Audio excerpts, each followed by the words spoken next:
Мен өзім жаға ұстадым, шын айтқанда. Желідегі орамал таққан, діндеміз деп жүрген қыздардың интим тренер болып жүргені. Мен соған қатты таң қалдым да қорықтым деген сөзді енді мен айтайын.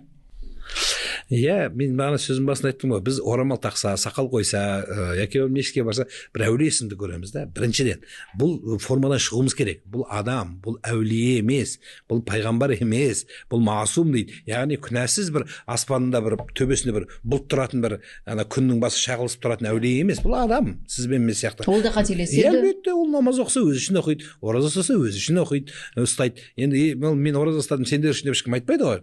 Сондықтан анау понтифик дәрежесіне көтермеу керек ешкімді. Біз понтифик емеспіз. Яғни күнәдан күнә адам емеспіз ғой. Бұл бір. Екіншіден сіз айтқан қыздар мәселесінде біз оны жиі айтып жүрміз. Енді оларға айтсаң, олардың да уәжді емес, жеткілікті. Біріншіден, олар діндар емес.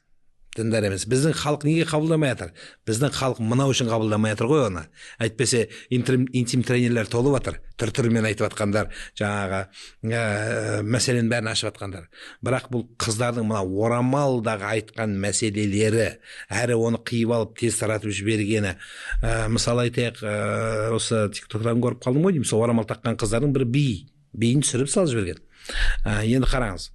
Билепті енді. Пайғамбар саллаллаху алейхи уақытысында да әйелдер жиналып билеген. Ода тұрған ештеңе жоқ. Той бар, басқа бар, қуаныш. Бірақ әйелдер ол кезде әлеуметтік желі болмағаны шығар енді. Ал одан орамал тақпағандардың биі жақсы ма не сонда?